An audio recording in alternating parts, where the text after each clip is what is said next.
A very pleasant morning to one and all present here. I'm very much happy to be in this virtual conference. And I would like to, first of all, I would like to thank the principal of Sri Ramakrishna College of Art and Science for Women, Coimbatore, Dr. K. Chitra, and Dr.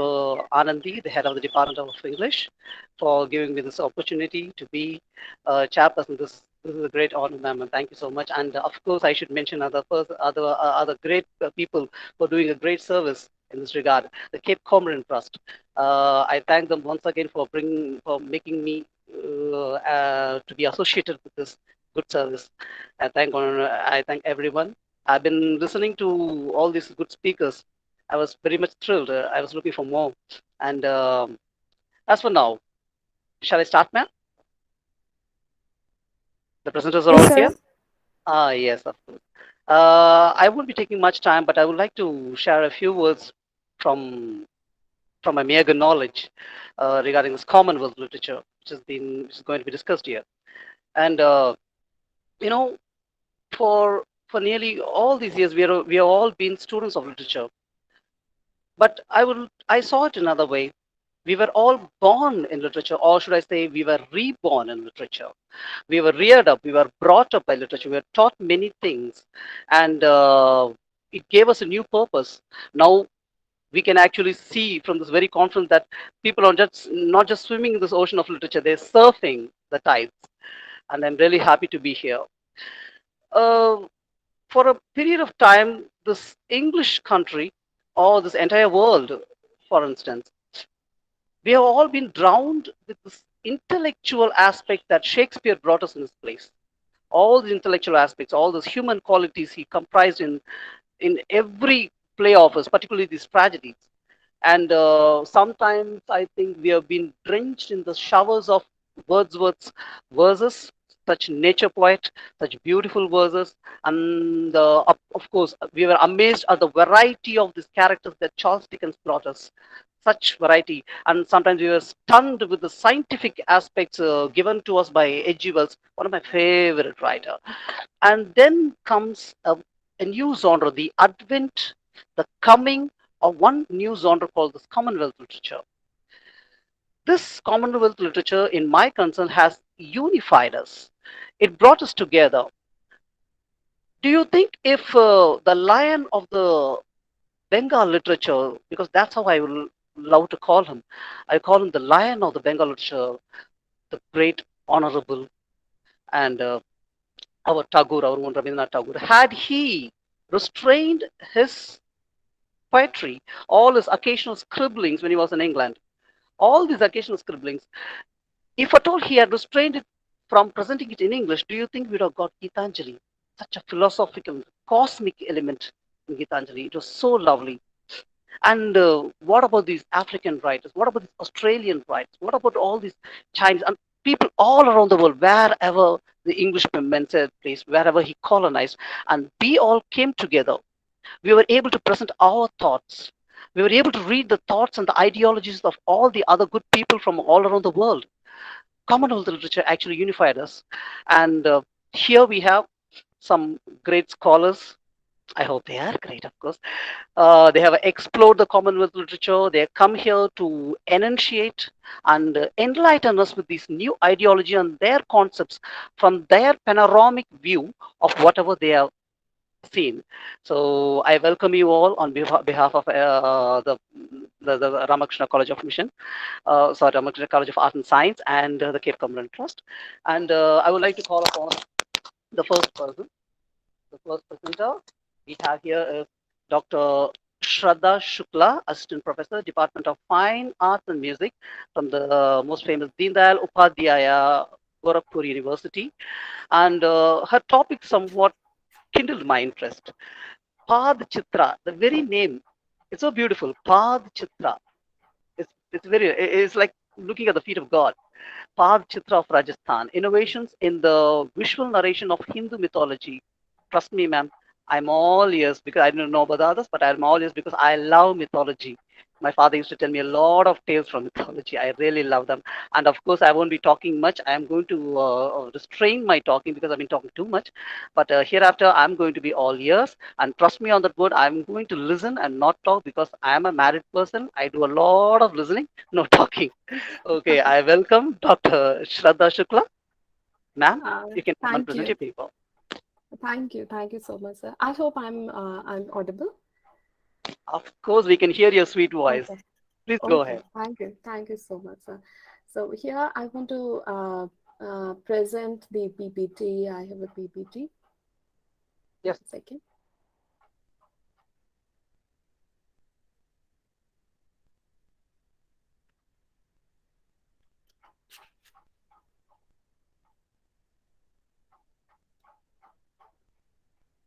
Uh,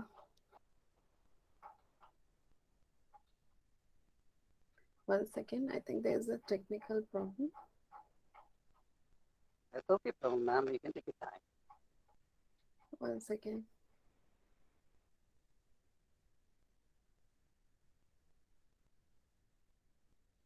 I think I need somebody needs to allow me to share the PPT because share option is not visible here. That's okay, ma'am. I request admin to please allow me.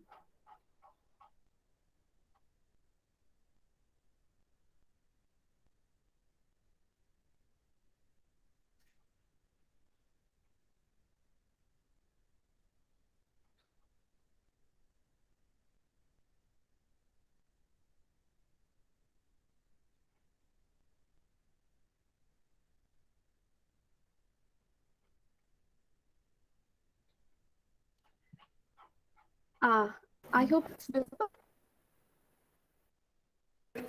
Yes, ma'am. Okay, Yes, okay. it's Thank you so much. Dr. Shraddha. You can go ahead. It's Yeah. wonderful. Okay. So very good morning to everyone. I'm Dr. Shraddha, working as an assistant professor in Department of Fine Arts and Music in Upadhyay Gorakhpur University. So precisely, my topic is for Chitra of Rajasthan, the innovations in visual narration of Hindu mythological literature. Yeah. So firstly, I'll talk about Fadachitra. Fadachitra are very famous paintings of Rajasthan made by the Joshi family in Bhilwara district. So precisely, I'll talk about my paper. So, narration is present in all mediums of art.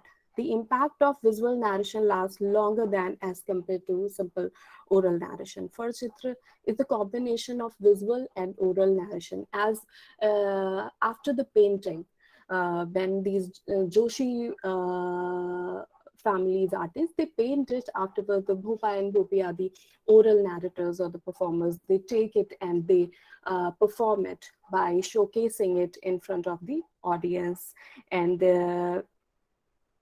there's a professional narrator. They are the bhopas, and they get little bit money from whosoever organizes the whole vigil. They perform the whole night. uh, so Chitra is not mere the painting, but also it is associated with certain rituals and customs and beliefs of Rajasthan. In this research paper, the innovative composition style of Chitra will be illuminated in the context of visual narratives. So these are the painters from Bhilwara district who make it. So, in visual narratives, which are the prominent visual narratives which were found in Farachitra, they are the monocytic, synoptic visual narrative, conflated, linear, and narrative visual networks. So, firstly, let's talk about monocytic visual narrative. The monocytic mode, it centers on a single event or the story, one that is generally neither the first nor the last, and which introduces us to the theme of the action. Such a scene is usually and easily identifiable even from a story, and it serves as a reference to the narrative. The outcome of a story was known prior to its oral telling and prior to viewing its depiction on sculptures and paintings, of course. Whether it is the painting or the sculpture, the monocynic visual narrative is there. Monocynic narrative must, of course, contain sufficient narrative content to stimulate the storytelling process in mind of the observer. So the story must be known. So that's why the smaller, very simple and small plot can be taken for to portray it there in the form of painting. The viewer is introduced to the story in the middle of action, and the coupling of key figures and scenic details must be unmistakable if the viewer is to complete the narrative. So here one example is given of monocynic visual narrative. Monocynic has two strands basically, being in action and being in state. So firstly, this instance is of being in action. The means in particular frame or plot, the movement can be observed and it reflects the middle plot of the story. Viewers understand that particular event can be imagined, the previous plot and the next plot also. Generally, in monocynic being in action, any middle but interesting situation is presented. In monocynic narrative, mostly well-known stories or plots are illustrated so that at first glance, only viewer recalls the whole narrative. Here, in one example, the piece of art from Farchitra, it was examined. In this plot, Lord Krishna was shown washing feet of his friend Sudama when he came to meet his friend Krishna in his palace, where the artist presented the single scene of their friendship, and which was the prelude and preliminary scene to the story. After seeing this scene, viewer could understand the whole story. Sudama came to Krishna's place and told about the poverty and difficulties of his life, but without telling his problems, Krishna understood the whole situation. And Krishna ate murmure, which are the roasted grains, and without telling him, he gave enough wealth. The artist presented the monocynic being in action, where the particular narrative episode can be imagined, means what happened before the scene and what happened afterwards. Then moving forward, for the being in state situation in monocynic visual narrative, the sequence of the events are presented that led up to the further story rather than presenting the next event. The particular frame focuses on the main image. It can be an image of a god surrounded by worshippers offering him homage. It is divine power of deity that is highlighted in the narrative, in which action is totally absent. Means it is a very important plot of the situation where the viewer onlooker forgets about what happened before and what will be afterwards. So it is a very strong plot. It is very strong moment, or like very important situation of any story, any narrative. In the Chitra scene, artists present a situation of like Lord Rama is sitting here along with goddess Sita, and as he came back to Ayodhya uh, after defeating Ravana. So it can be seen all gods with people of Ayodhya present there. Happy moment can be observed in the scene. Emphasis is there on the situation, the state of happiness and victory, rather than on action or casuality, what happened before. Artists portrayed this scene as a situation of eternal happiness, where before and after situation doesn't seem important. The happiness and confidence can be observed from the body language of the people standing all around here. So another visual narrative is the synoptic visual narrative.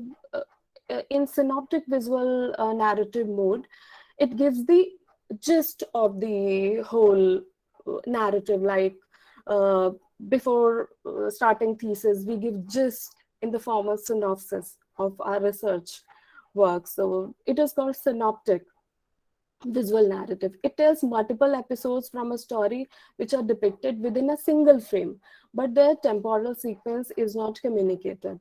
There is no consistent or formal order of presenting with regard to either casuality or temporality. The multiple episodes of a story generally contain the repeated figure of the protagonist. The figure of the protagonist can be repeated. Easily we can identify in the simple frames the particular protagonist is repeated. The artist had left much unsaid and given prominence to the subsidiary figures. It is the virtue that the story exemplifies and of which the viewer has to remind himself while stringing the episodes together.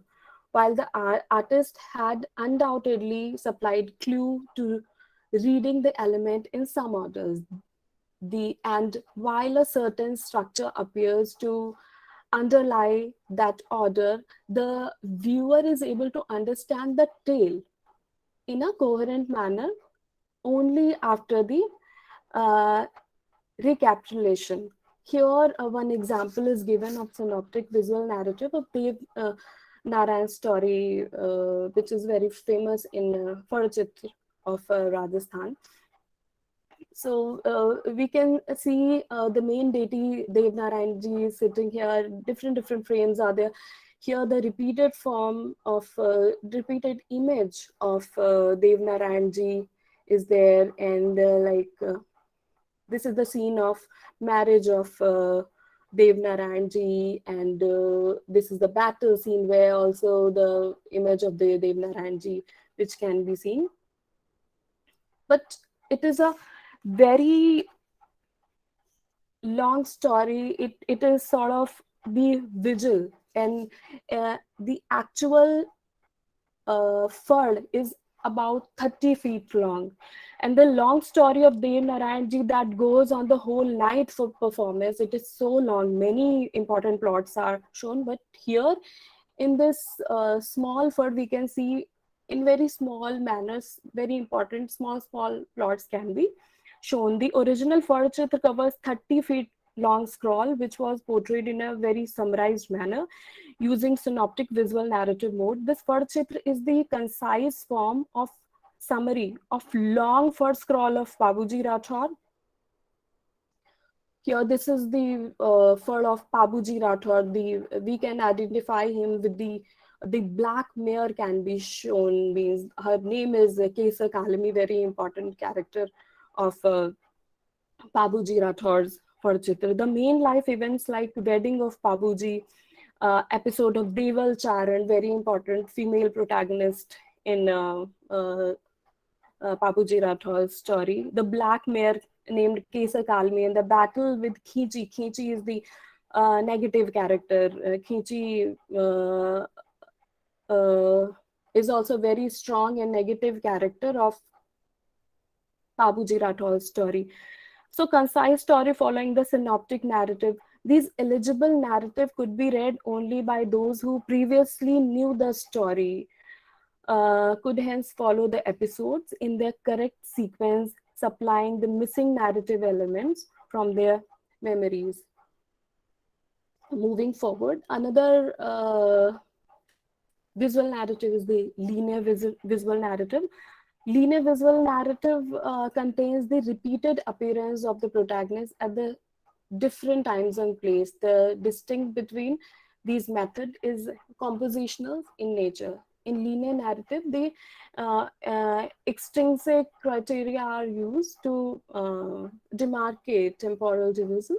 Scenes are separated from one another by variety of the composition's means, and generally each episode is contained within the separate frame. It can be observed. Here, the one small story took from Ramayana. It is portrayed in Farchitra panel. The childhood of Ram, Lakshman, Bharat, and Shatrughan is portrayed in sequence wise. In Farchitra, linear visual narrative is even simpler. In this first scroll, there are only 6 events which are taken from Rama's life story, from the childhood to Ram Sita Swayamvar. The last scene is the Ram Sita Swayamvar. Plot are narrated beautifully. Each scene is a unit in itself.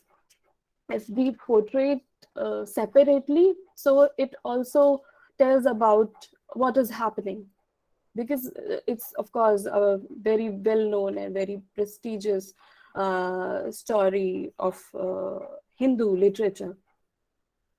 That we'll move forward for visual narrative networks. A complex variety of storytelling is that it can be described as a system of networks. There will be repeated scenes. There is none of the coherence that accompanies continuous narrative with its clear depiction of temporal succession and spatial movements. Like it is the story of Pabuji Rathor's large scale Fard Chitra. This long scroll meant for overnight performance. So all the life events of Pabuji are painted without any formal column division following the life event sequence. We can see there is no formal division of the column is given there. Like the proper web can be seen. All the scenes are scattered in the whole scroll, while the oral narrative Bhopa aware all the sequence. So, like this, whatever is happening, whatever the situation is happening, he goes in front of that particular scene and he highlights or he holds the Diyali, the lit lamp, and he illuminated that particular uh, image that this is happening now, and it is combined with the performance with the basically it is the musical event, musical performance. So the main god Pabuji Rathore is largest in scale. Always his image will be in court, and the portrayal of his favorite black mare is must. This means uh, we can easily identify this is the fur of Pabuji Rathore, and after seeing the Kesar Kalmi, the black mare. So the composition looks like the events, and within each of 3 segments, right, left, and center, the action moves in crisscross fashion, not in separate frames. No specific pattern emerges to close study of all the painted scrolls. In fact, one is confronted with complete network of movement in space and time. So this is the whole, the complete fur of Dev Narayanji. It is these two most important stories are portrayed in Farachitra of Rajasthan. Here I conclude in visual narrative structure. There were various modes of narration which were explored. It was suggested that the artists might have considered them to be equally acceptable alternatives since they frequently occur together on the same style of artwork. There was the exploration of manner in which the viewer might have responded to these works of art. The artist has to decide how to portray the protagonist, how to present the spaces in which visually story occurs, and how to shape the time during which the story unfolds. The artist might also arrange a story in a series of more or less discrete episodes as it is the requirement. If so, he must decide the manner in which he wishes to compose these episodes within the visual field. The artist or the painter adopts the variety of modes to present the same similar narrative to his viewer. Through Fadchitra or other mythological paintings, visual narrative breaks language barrier and conveys the same message of Hindu mythological literature to onlooker or the observer, the spectator, whether the spectator is literate or illiterate. Thank you so much. Thank you so much. Well, ma'am, that was a beautiful presentation. As I told you before, I was all ears because I do love literature. I mean, like this mythological literature. And to be very honest, it was really a visual treat for me. It was really a visual treat because I really liked all those pictures that you showed. Actually, I got reminded of something. Like when my father used to bring me certain books, he used to bring me a lot of comic books. And as I grew up, he brought me some of the books where one particular page will be filled up with the text of the story, and another page will be there'll be an illustration or a picture. And the truth is, there's an idiom that says one picture can actually substitute 1,000 words, and this is very Yes. much what these artists that you showed in the beginning of your presentation. They are doing an excellent work. My heart goes out to them. Actually, this is not just a work of art. It's a kind of a service. And I was about to ask a question, and you clarified even before I asked. That is, I totally agree with what you said. uh, when it comes to literature, only literate people will be able to enjoy them. Only people who study, or they will be able to hear this story from other people, and they'll be able to enjoy them. But one picture like this, I think I have seen so much of such pictures on the tape screen, particularly from Rajasthan, of course. They do really great work, and your presentation was something that throws some light on not much heard of concept. And now I would like to invite any questions from the audience, the participants. Would you like to pose any question to our good Dr. Shraddha Shukla here?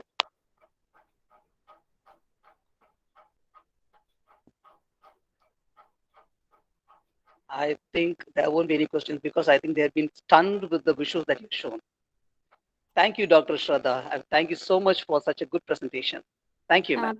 Thank you. Thank you so much, sir. And thank you so much to the whole team of organizers for giving me this opportunity to share my this research work. Thank you so much. Thank you. Thank you so much. And for our next participant, or the duo, I would like to call them the duo. Here comes a double full. Dr. Uma Maheshwari and research scholar A. Nilofer from the very famous ST Hindu College of Nagarkoil. Their topic is a post-developmental study of Hansa Savendra Shekhar. I'm sorry, Hansa Savendra Shekhar, the Adivasi will not dance story. Yes, it's actually a highly relevant topic we are researching nowadays, because we have been very recently into this lot of the Dalit literature and the things. And we're always, we would like to hear from you, Dr. Uma Maheshwari and Nilofer. Dr. Uma Maheshwari, are you there, ma'am? Perhaps some technical difficulties. Let them have the grace. Of course, a woman's prerogative to be late. Doctor?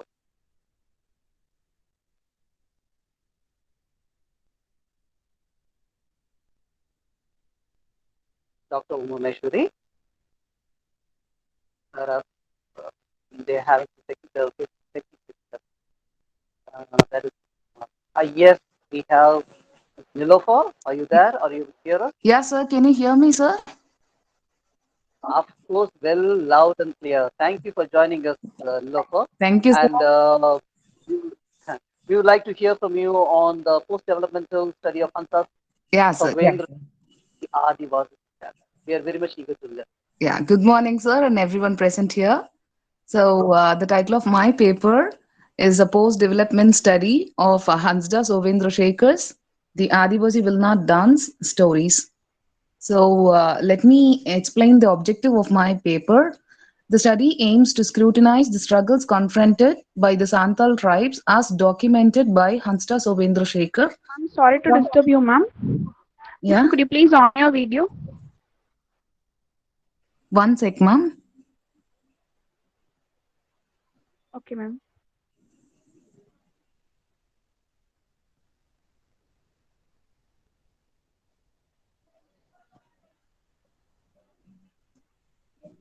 I suppose I can switch off mine. Nobody wants to look at my face for a long time.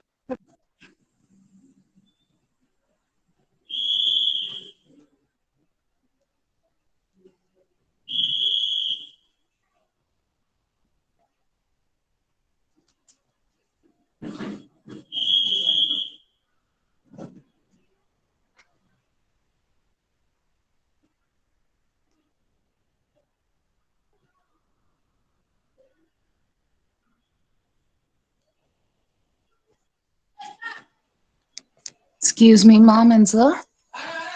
Yes, we are able to see your presentation. Well, Presentation PPT. yes, I have got some problem with the camera. I'm not able to switch on, sir. that wouldn't be a problem, ma'am. You can proceed with. So can I go ahead, sir, with the PPT on? Sure, sure, sure. Okay, okay, sir. Okay, so let me explain now with the objective of my study. So this aims to scrutinize the struggles confronted by the Santhal tribes as documented by Hansda Sovendra Shekhar from the perspective of post-developmental concept. So this concept approaches the process of development with having a due consideration for the fourth world people. So before this, let me explain the fourth world, the people and the literature produced by them. The fourth world covers up the almost the all of the indigenous communities around the world, like the Aboriginals of Australia, the Maoris of New Zealand, the First Nations of Canada, the natives of America, and the tribes and Dalits of India. So before, let me introduce the writer and the tribe. So Hansda Sobendra Shekhar is a contemporary tribal writer. He belongs to the Santhal tribal community. So he is a medical officer working with the government of Jharkhand. So moving to the Santhal tribe, Santhals are the third largest tribe of India, residing in the states of West Bengal, Orissa, Bihar, Jharkhand, and Assam. So the word chosen for the study is the Adivasi Will Not Dance. It is a short story collection. It includes 10 short stories. So this work of Shaker, it details the contemporary state of Santhals. It documents the post-colonial era. So the tribal people are the self-sufficient group of people around the world. They don't actually interfere in other in the non-tribal world. So with the arrival of modernization, the concept of modernization, they were introduced to industrialization. So their traditional cultures were being replaced by the modern concept. So this has its worst effects on the tribal people and their cultures. The tribal people and the indigenous communities are a group of people who still abide by the age-old practices and customs. So, with the arrival of modernization, they are actually having an issue with continuing their traditional practices. So, Shaker, in his collection, through the character of Mangal Murmu, the protagonist of the title story, he explains on the various grounds of sufferings faced by the people. So the employment, and they were actually facing identity crisis. So their occupation was changed, and it had its very negative effect on the women folk of the community. The people were also facing deracination. So industrialization transformed their lands. They were having these people were actually farming farmers. So they, being their lands given into the hands of factories, they have to give way for the upcoming factories and industries. So their lands were transforming into mining factories and coal industries. So these people, they didn't have enough land to farm, and they were actually compelled to work in the neighboring lands of zamindars and the people. So this actually altered their identity. They were no more farmers. They were no more called as farmers. They have to give up on agriculture, and they were not able to fetch income. Like they couldn't earn their livelihood, so they have to sell their tribal dance. The worst case of the tribal people, they have to sell their identity, and they were no more farmers. And the modernization, its effect on women folk, it is explained in the short story Merely a War, where a whole district, an entire district, have been transformed into a red light area. The women were introduced into prostitution. So either they like or not, they have to, in order to withstand hunger and fight hunger, they have to sell their bodies. And the title story explains the element of deracination. The element of deracination is explained through Adivasi will not dance, the title story, where almost 11 villages, the residents of not one village, it is 11 villages, residents of 11 villages were immediately asked to vacate their land to make way for the thermal power plant. So the power plant project and the saddest part is the same people, the residents, the tribal people were invited to dance for the inaugural program of the thermal power plant. And it is here that Mangal Murmu, the protagonist who voices out his agitations, and the people were even arrested for explaining or for expressing their feeling towards the land and things. So the education was introduced into the tribal world, and in order to get this education, the tribal people need to give up their religion. The tribal people are the followers of Sarna faith, and they have to. The Santal tribe, they are the followers of Sarna faith, and the children, the school-going kids, they were the Santal children were asked to give up their Santal names and adopt English names. And this concept of modernization in the tribal world, in the case of the Santal tribal world of India, the concept of modernization is actually looked up in the perspective of a concept called post-developmental. The post-development concept actually views this modernization and the concept of development as a westernized idea. So based on the Western ideas, it is actually promoting ethnocentric ideas. So what is ethnocentrism?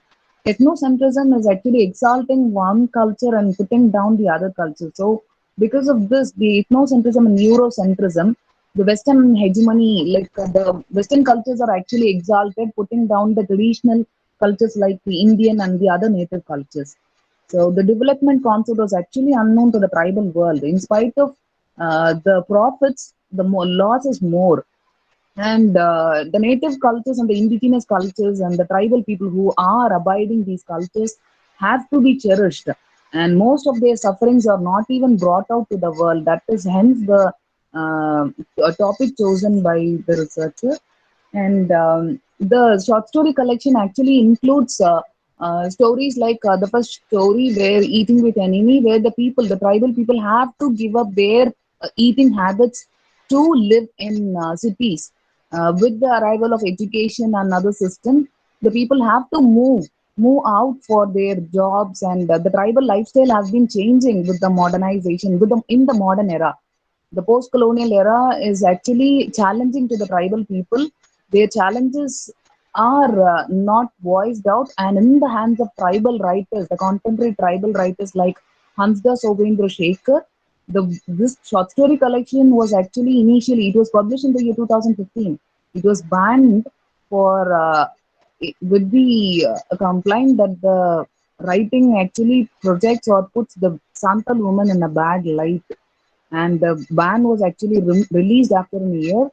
And even the writer was his job, he was taken out of the job.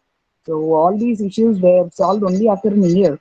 The tribal people, their agitations are so well brought out, so well in this collection of Hansda Sobhendra Shekhar. And modernization is actually questioned in this paper with the support, with the substantiation of a post-development concept. This concept actually has some it actually includes the sufferings of the fourth world people who are actually self-sufficient group of people. They do not actually expect other people to support them. They have actually they see to their own demands and their rights. But now pushing to the verge of this kind of giving up their native cultures and their lands, they have been marginalized and they have been misrepresented. The people, the tribal people have been, their rich cultures are ignored, and they are just looked at as people having barbaric cultures. So all these have been very well documented, and it has been expressed well in this short story collection. And the study aims at bringing out the misrepresentation made and the sufferings of the tribal people, particularly with regard to the Santal tribes. And women the Mangal Murmu, the character, he also complains that the women, their lands are like no more. The tribal world belongs to them. Their territories and their land have been. It is becoming a trading center. It means that it is open to all people that the non-tribal people come in, and it is also accused that other like their tribal lifestyle, the marriage system and the kinship system is actually being destroyed by the women moving to prostitution. They have no other go, is how the author explains here, and how they are actually wrongly represented for stealing when they acquire education, and when they go to employment, they are being like accused. When something goes wrong in an office, it is being like accused that this man, a tribal man, he's from a tribal background, so he could have stolen. So the wrong accusations have been made. So the sufferings of the tribal people in the current world have been very well explicated in this particular work of Shaker. So here I end, sir.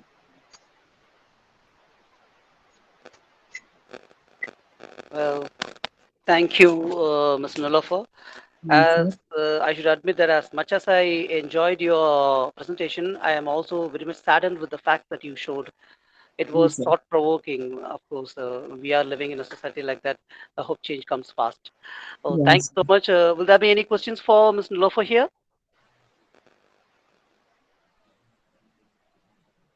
Hmm. I think you explained a lot. They're stunned. Thank you, sir. Thank you so much, Ms. Nulofer. Thank you so much. Yes, sir. I thank And the team as well, sir, yes, for giving me this wonderful opportunity to present my paper and my findings on post-development concept applied to Hansda's works. Thank you. thank you so much. Thank you.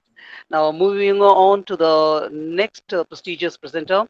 I think there's another duo here, N. Kavimani and Dr. R. Chandrasekhar, Associate Professor and HOD of the Sri Ramakrishna Mission Vidyalaya College, Art and Science, from Coimbatore.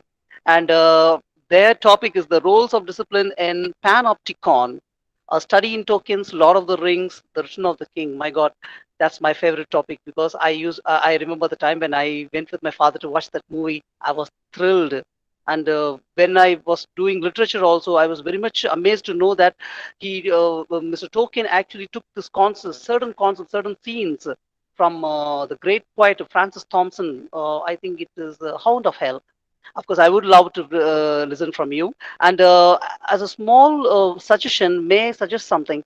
I request the presenters to be a little more conservative with the time, considering the time Yes, limit that yes. we've been given. And please, of course, it's a great sin of me to ask something like this. I should not curb your freedom, your liberty. But, sir, I kindly request you to please be more considerate. Within 10 minutes of time, we would love to see your Okay, entire. Prof. Thank you, sir. You can proceed.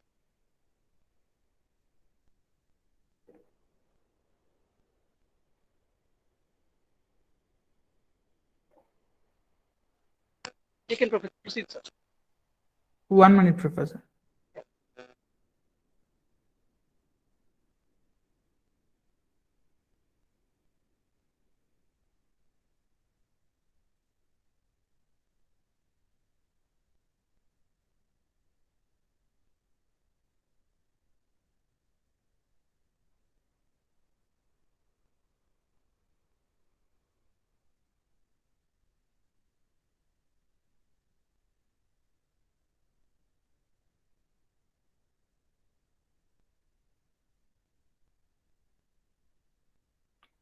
Professor, Yes, sir. does anybody has to allow me to present the screen? Sure, of course. Why not? As long as you keep it with time. Thank you, sir.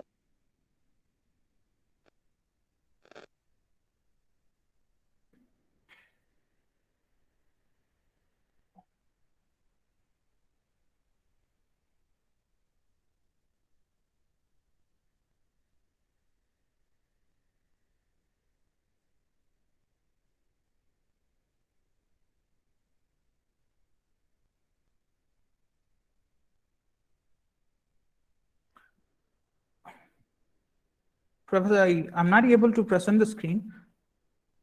That's okay, sir. You can go on with the presentation. We'd love to hear from you. Yes, yes, Professor. Good afternoon, everyone. My study is researching the element of discipline in Panopticon with the text of one of famous works of J.R.R. Tolkien's The Lord of the Ring, The Return of the King.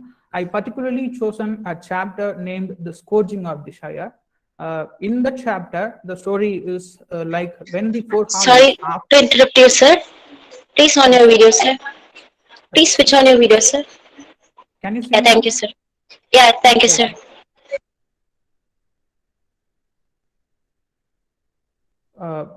The story is after the achievements of the four hobbits, they are returning to their homeland. When they are returning, they are faced with fences. They are shocked to see the changes that had happened in their village, and it is because of a wizard named Saruman. He, after the defeat of his alliance, he comes to Bagan and send his servants all over the Bagan and tries to control the village. So this is the context that we are given. This is the context that I have chosen to put forward the concept of Panopticon. The Panopticon is introduced by Jeremy Bentham in 18th century, majorly as a engineering structure, a prison.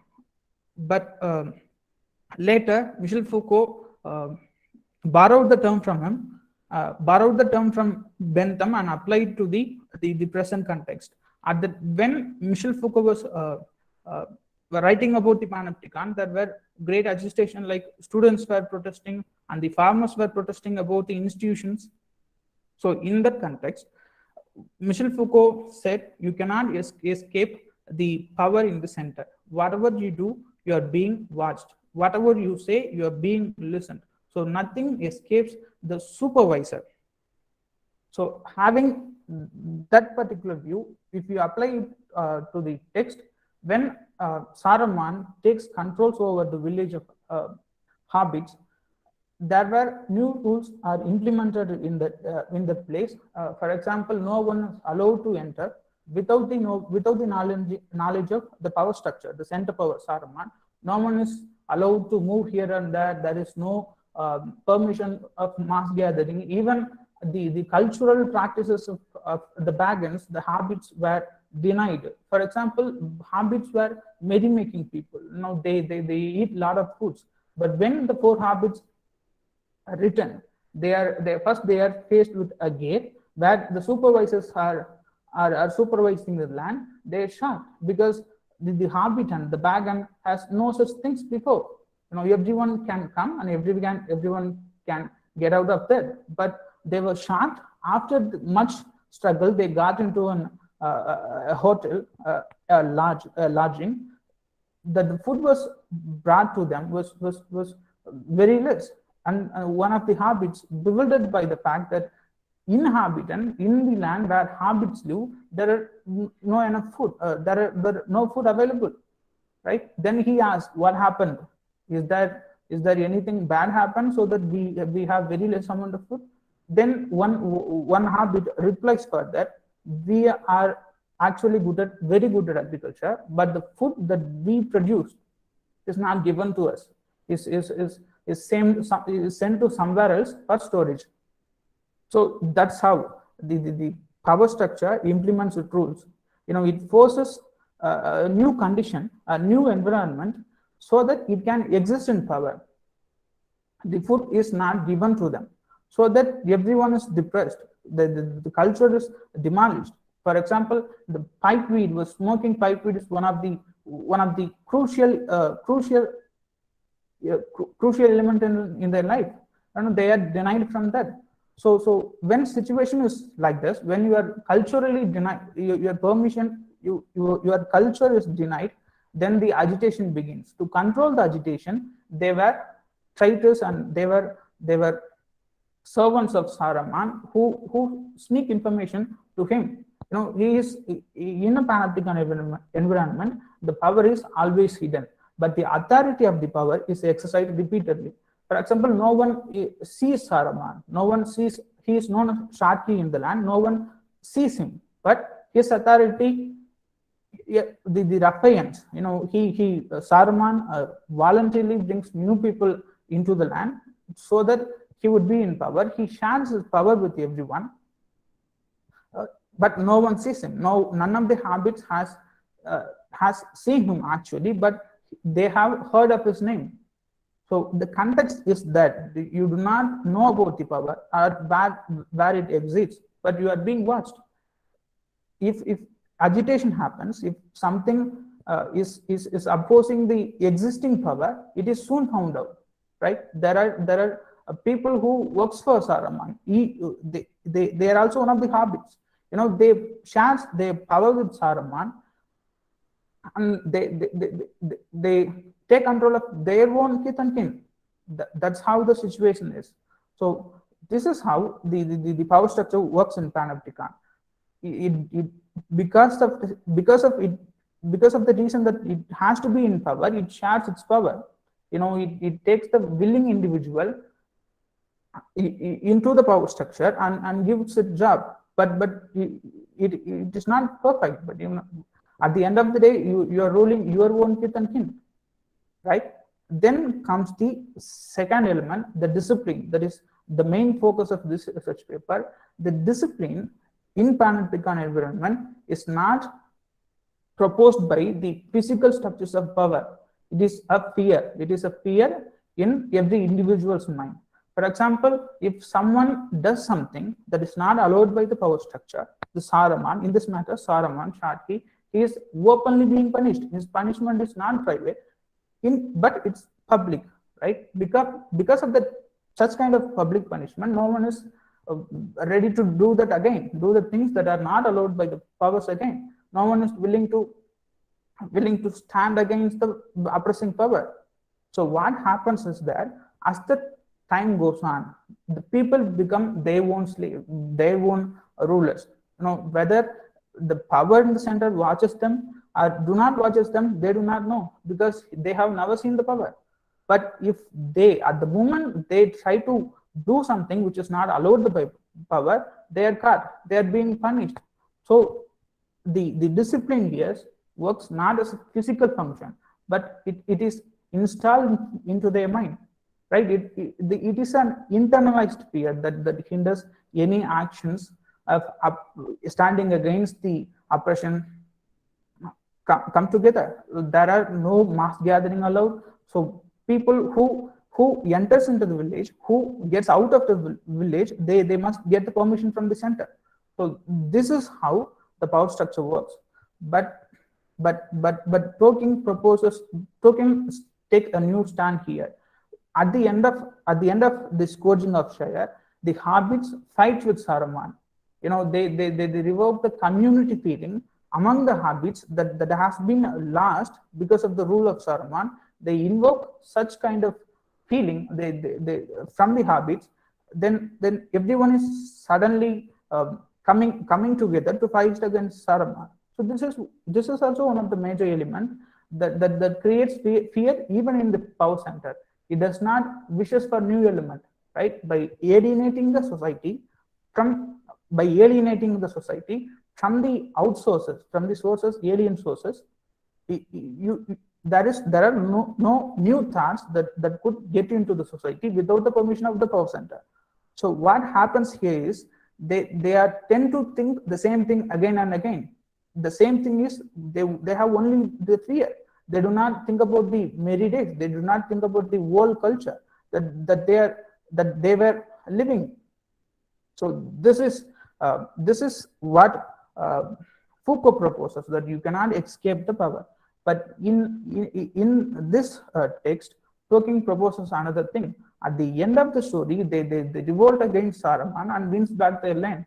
So to conclude, I would say this: it is not the amount of suppression, it is not the amount of force that can hinder you from getting back their own land. If you have the community feeling and you stick to the community feelings, nothing can change, nothing can take anything that you possesses from you.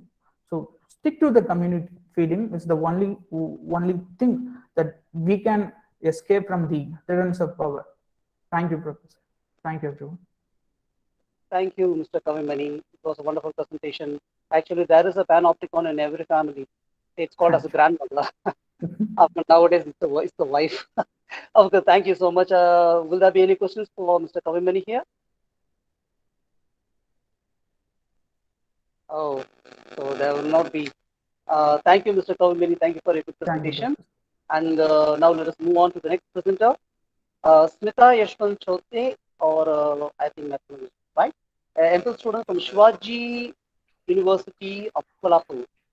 Welcome, Ms. Smita, and your topic is the oppression of the women irrespective of their class in Gilead society in the highlight of female characters in Handmaids. That's a mouthful of topic. Thank you so much, but I don't. I would like to remind you, please, because of the time constraint. Ms. Smita, are you here? Yes, sir. Yes, sir. Yes, Thank you, so, Professor. so please be a little conservative with the time, or can Yes, you just make it in 10 minutes? Thank you Yes, so sir. much. And go on with it. Good afternoon, everyone.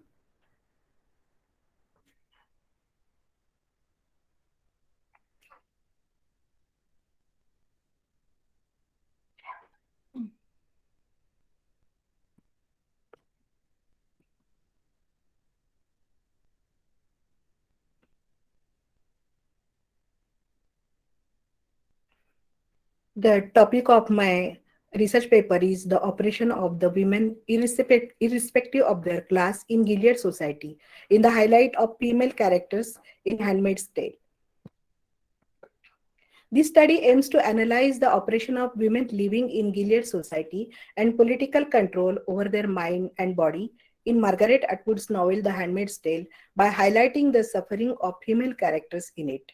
The keywords used in the research paper are gender, sexuality, women oppression, basic rights, political control. The Canadian novelist Margaret Atwood's The Handmaid's Tale is a diasporic novel. The novel won the 1985 Governor General's Literary Award for English Language Fiction.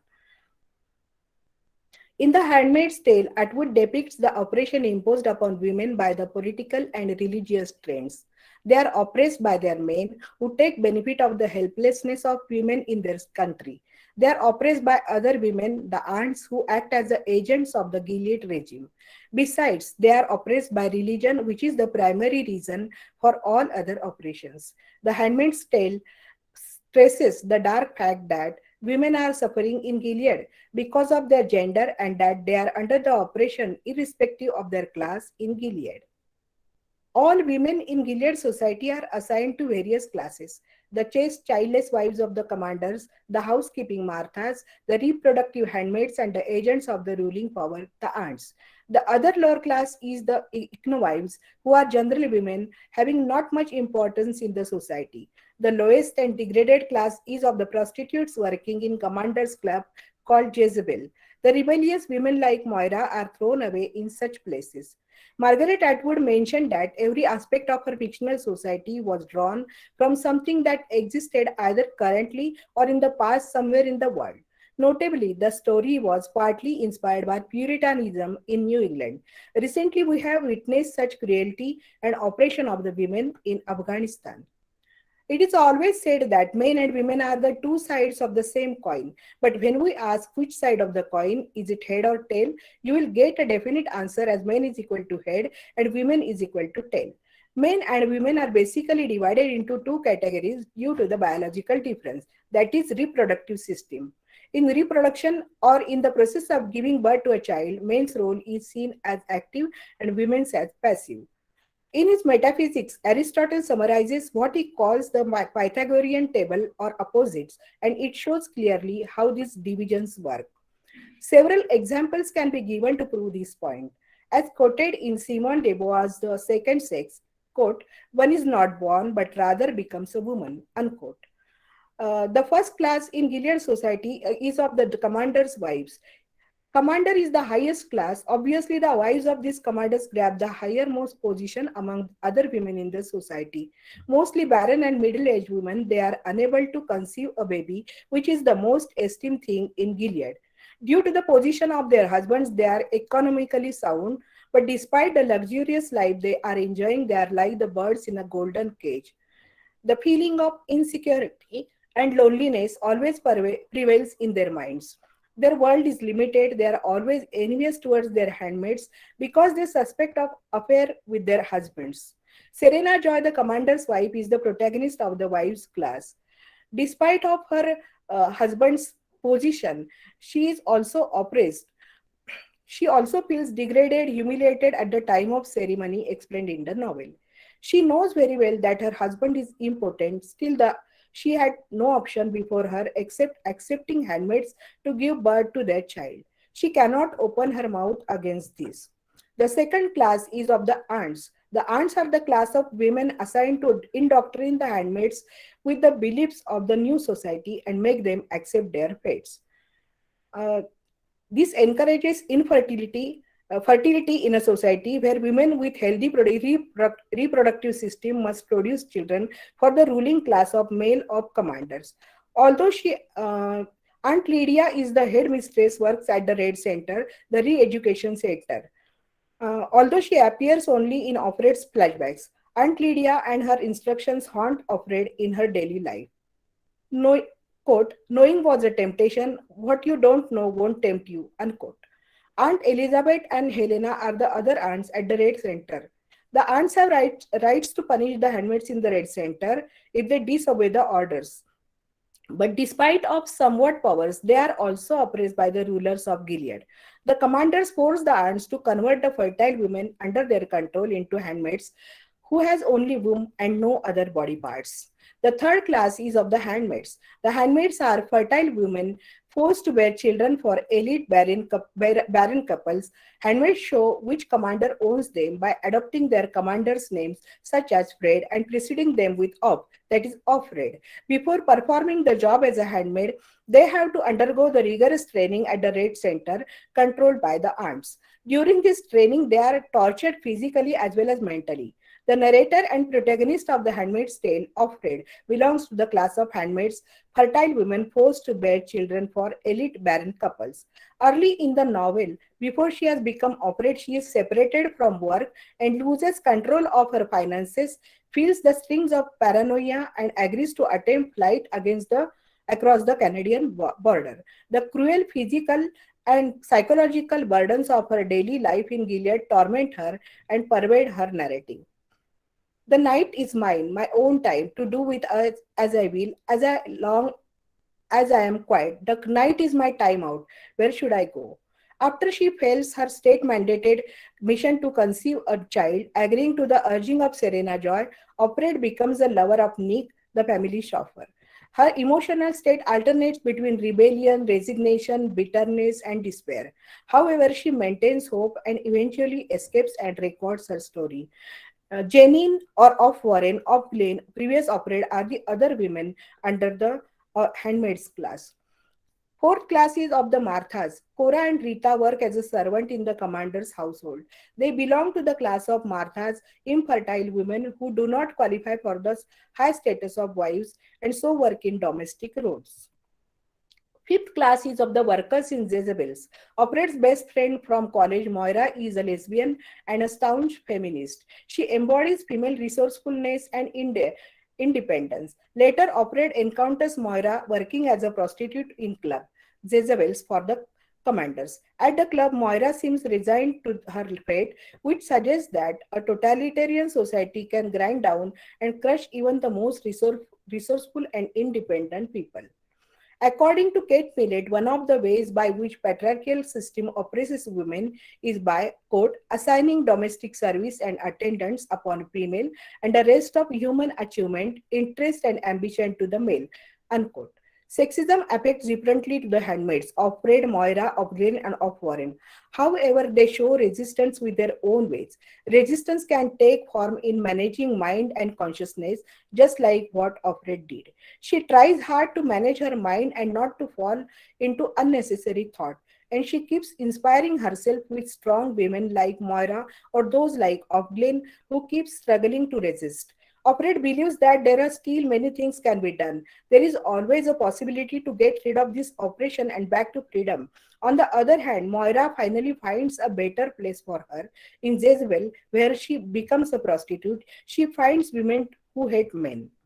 Of Warren or Jenin tries to obey the rules because she does not want to deal with the punishment. She tries her best to have babies even though she fails. Her attitude and mental breakdown are the evidence that no handmaid that portrayed in this novel obey the Gilead's rule full-heartedly.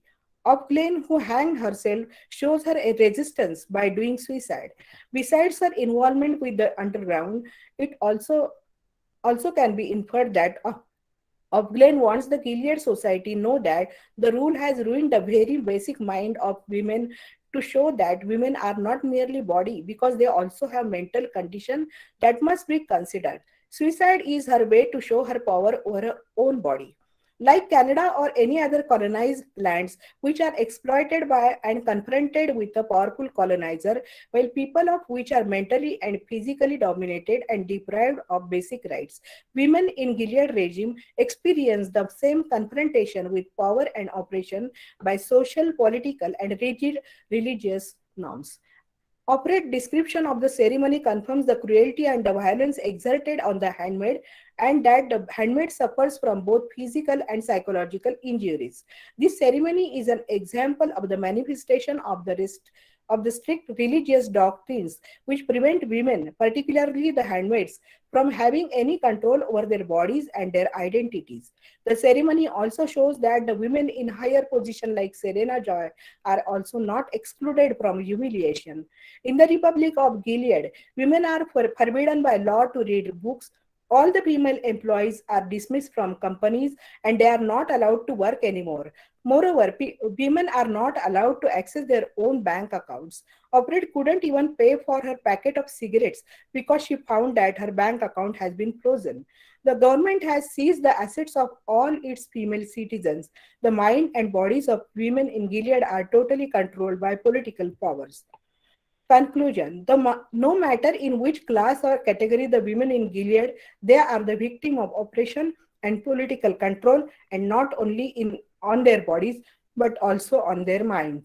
Through the journey of these female characters in this present research, the research statement that the women are oppressed irrespective of their class and politically controlled in the Gilead society is proved. Thank you.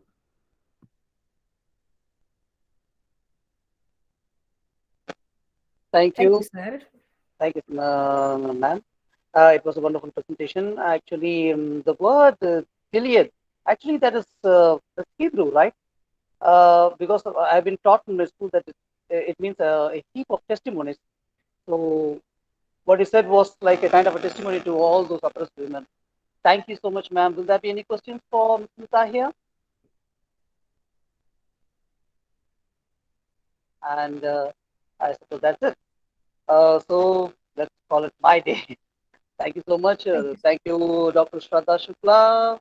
Thank you, Dr. Uma Maheshwari and Nilofer, and Mr. Kavimani for presenting such a logical and exciting word on Tolkien, a lot of the rings. And thank you, Ms. Nita Ishwar Chaudhary.